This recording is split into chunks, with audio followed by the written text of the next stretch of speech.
Kristin, Yeah. obviously another long tenured cast member of the show. What's your biggest takeaway? It's weird when you first asked the question. I think that really it was my early adulthood.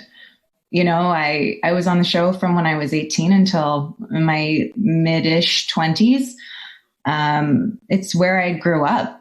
And so for me, the takeaway is this entire time of my life, like a fundamental, foundational part of becoming who I am as a person. So it's kind of like in my body and in everything that I do.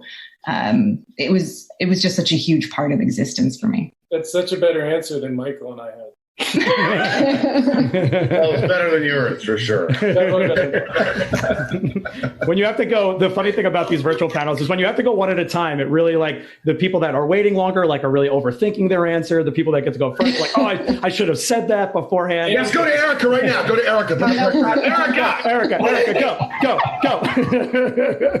It really changed the course of my life, to be honest. I'm so outside this world. I never really thought any of that could happen. And so for me, the whole idea of getting to join the cast and be part of it and, I can do this maybe. And so it changed what I thought was possible for me. And I made really good friends that And Eric, I read something recently where it was that, and correct me if I'm wrong, that Lois was initially supposed to be a very small arc where she comes back to check on her cousin, Chloe. And then it really expanded to the full season. Talk a little bit about that, sort of just being there, kind of up front. Well, obviously, people that know Superman and the Superman mythology know that Lois Lane is an important character. I'm just really clingy. I'm clingy and needy. It was really cool. And it was just now, it's like hindsight, right? You don't know when you're going through it. They're just going to feed a couple more episodes at you. And then all of a sudden you look back and you're like, oh, they keep inviting me back. And so I just feel really lucky. And like I said, it was something that I'd always thought might be nice to do, but it was just, nobody in my family does anything like this, right? So the idea of being an actor, they're like, what? Just go get a real job. So it's really neat that I ended up getting to do that and then launched other things that I wanted to experience and try to do. And, even in life, I got to travel places I never would have gone and do things I never would have gotten to do. So what?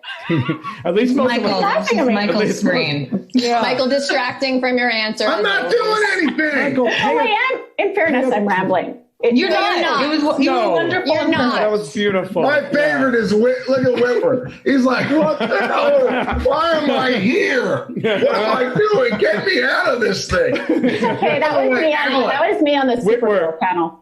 Alan, by the way, real quick, Alan, you really look good. Can you email me what you're doing? Besides being good looking. Does it really look good? Does it look that good? Yeah, that's but really good. How do you do that? You just hook up I've got a Canon 5D. You just hook it up to the computer. All right, shit. All right, go He's ahead. asking how you, if you work out or something. I do thousands of push-ups a day. You're right, Erica. You're right. I wake up with a facial. Drinking and working out might help. Yeah. I say that for myself. I don't drink. I just want you to know that. No one drinks. And a really good Canon. That's a good life lessons. Eat healthy, don't work out, and have a really nice camera. You look great, Alex. Laura, talk a little bit about coming in for the remaining three of you, Laura, Sam, and Alan. You all come in, in essentially the second half of the series, where we're portraying, very popular characters from the comics, and had really cool stints as those characters. Talk a little bit about coming into what was already a hugely popular show. Laura, why don't we start with you with taking on Supergirl?